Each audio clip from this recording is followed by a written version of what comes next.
What is up, guys? Welcome back to another awesome review. Today we are taking a look at set 75389, the Dark Falcon, with 1,579 pieces and 6 exclusive minifigures with Beach Luke, Jedi Vader, Bounty Hunter C-3PO, Darth Dev, Darth Jar Jar, and Darth Ray.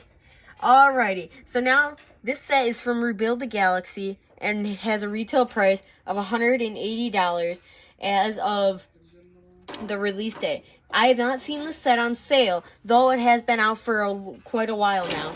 So, let's take a look at the minifigure. Let's take a look starting with the minifigures. Now that I've built the set, here are the minifigures, which are all exclusive to the set as of right now, which I think they will also stay exclusive to this set unless they make a Lego Star Wars Rebuild the Galaxy Season 2, which I think is coming very soon. So now that we've got the figures, let's start off with Beach Luke. And now on to the first minifigure, Beach Luke. So let's see, this minifigure is exclusive to the set, much like all the other ones. So first, we'll take a look at the actual figure itself, which has the tan arms and the printed torso and the legs, which have miniature sandals, which are very unique, I think, to the set. There is also back printing and a second face, while the other side is his beach sunglasses, which I think is really cool this set. And they use the sequel trilogy hairpiece. Moving on to what his little accessory is, which is a carton of blue milk, as we see that he drinks in Episode 4, A New Hope, which would have been really cool if LEGO could have added the printing to the actual piece itself, but they still made it a very good way to use this figure. So now, moving on to the next minifigure, Light Side, or also known as Jedi Darth Vader. Here's our next minifigure, which is, again, Jedi Vader. As we can see, he has a cool, unique armor piece with arm printing, back printing, and a white cape, which we haven't seen in LEGO Star Wars for a while. His headpiece is, instead of the white head, it is the older, grandfather head of his future grandson, Ben Solo. The head would have been cool if they added blue dots on the actual helmet itself, but this is still very good and is the most expensive minifigure of all in this set. So now as we look at the printing, this is very cool and good for the character, which is also unlike the regular Darth Vader, and he also has a blue lightsaber instead of his red one. Let's real quick take a break and compare this to the other Darth Vader, which is used in all of the LEGO sets now. Okay, so now let's compare him to regular Darth Vader, which has the red lightsaber and the regular black suit with the black cape and the gray and black chest armor. And he has the printed kind of cloth around his hips and other area.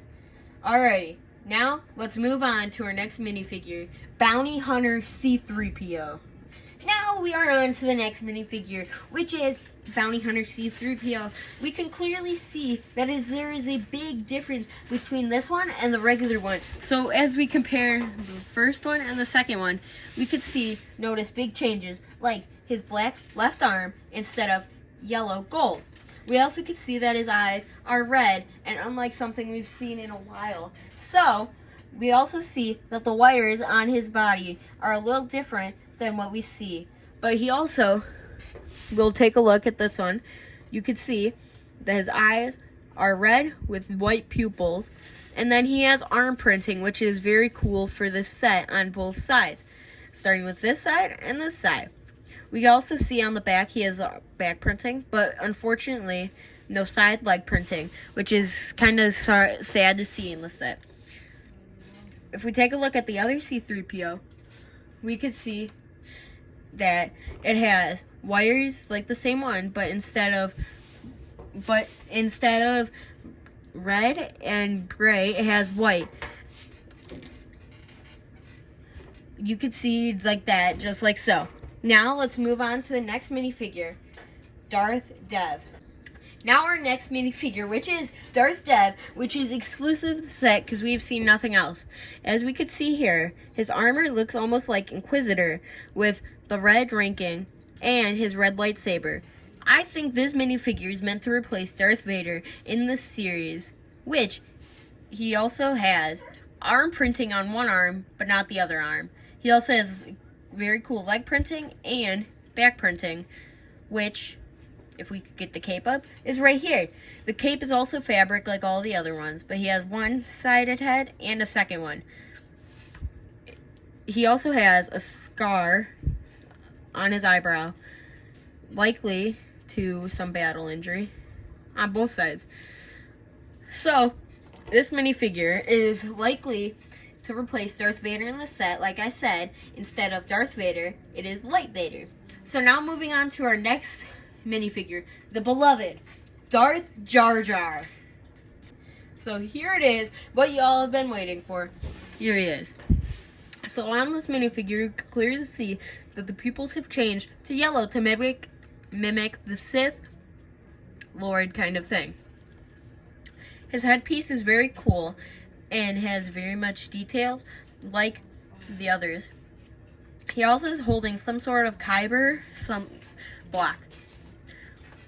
We also see he has the double-bladed, dark black steel lightsaber hilt. So if we remove this, you can see lightsaber. LEGO really needs to upgrade this piece to accommodate 2 lightsaber blades. So now he has regular black pants, which could have been upgraded with dual molded, which I think would have suited this figure nice. He also has the very unique chest printing, which I don't think is in any other set, but we could check that some other day. Leave a comment if you really want to see that. So now, moving on to the next minifigure, we have our last and finally, Dark Rey. Alrighty, here she is. We have Darth Rey with the cool binocular lightsaber, which has 2 lightsaber blades, which in the movie Rise of Skywalker could have been like this or like this. We never know because we have not seen a LEGO piece like this. So that goes right there. We also have a regular black robe and everything, black cape, and the casual black helmet piece. She has 2 faces, a dull face and a angry face, and she has the yellow, no pupils, which is very bad for this set because LEGO Star Wars makes mistakes like that. So, now let's take a look at the set itself. You know it, you love it, it's the Dark Millennium Falcon. So now, let's take a look and fully review this set, starting with this part right here, which you can see is this piece right now, and this piece is exclusive to the set because it mimics the red as the dark side instead of the regular gray. This set, you have the panel piece right there, just like so, which has a little lever and 2 spots for 2 minifigures. I think Darth Jar Jar and Evil C-3PO would be right here. I don't know, that's just my opinion. So now, let's move up over the Millennium Falcon so we can see the whole set. Now, as we take a look into the interior, we pull this piece down similar to the Rise of Skywalker Falcon, and we are going to remove...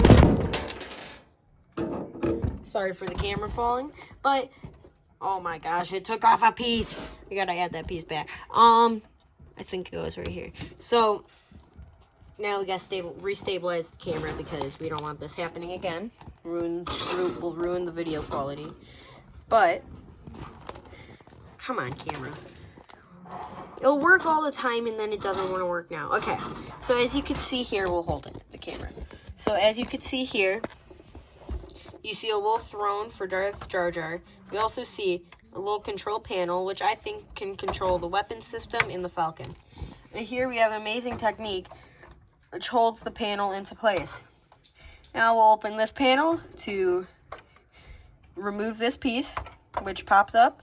And as you can see here, you can see the little red kyber crystal, which likely is used to put in the Sith lightsabers.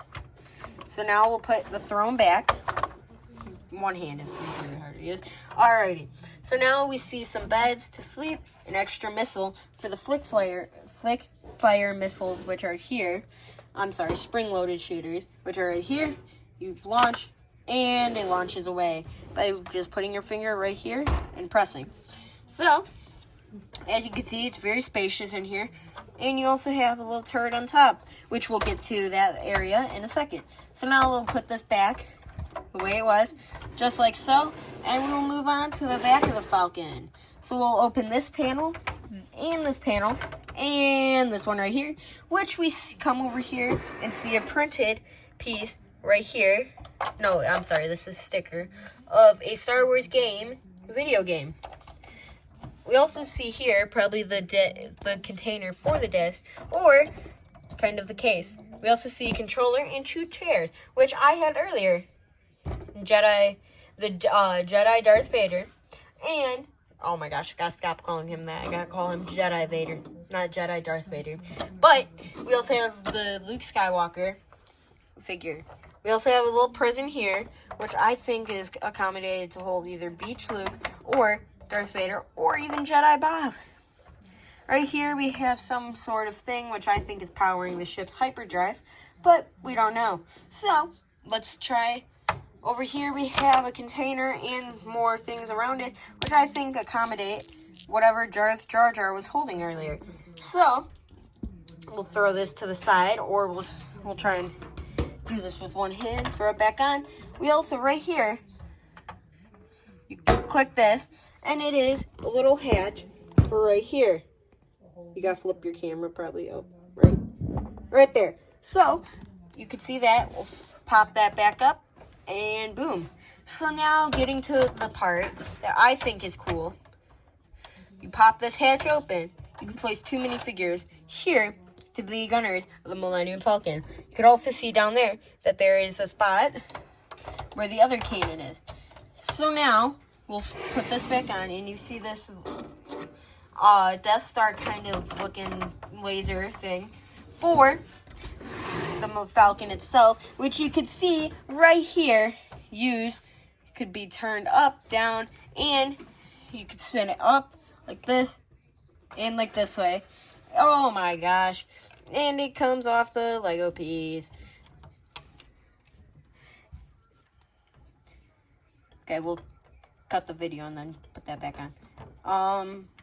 Oh wait, one hand is hard to do. Alrighty, but you get the point. So this is the play scale set of the Millennium Falcon, the Dark Falcon. Now let's go to the overall playability and rate this whole set. And yes, you guys are probably happy. It's the end of the video. But for all of those who stayed here, thank you so much. And let's rate this whole set. Starting off with, is the price worth it? Yes, it is, for the amount of good figures you get. As you can see right here, you got this. All could probably pay for the whole set in the future, or next year even, because Jedi Vader, it will go up in price a lot.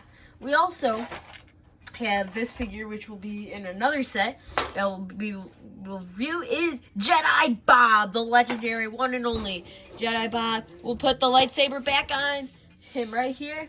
And oh my gosh, my light isn't on. How could I notice that? Sorry, I gotta throw it on the tripod because I swapped tripods.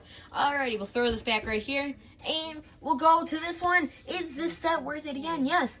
And now let's talk about playability. I'd give this set a 9 out of 10 for playability, because it is not recommended for, the box says 10 and up, and younger children may get this set as a gift, and they can't fly it around because it may break or fall, because it is not, they know that it can be anytime it could fall. So again, it could fall. So now let's rate the overall displayability. I think the set looks amazing because of the black and gray color scheme. for not only keeping it just black, which would have been very strange, and seeing a whole black set would have been very questionable.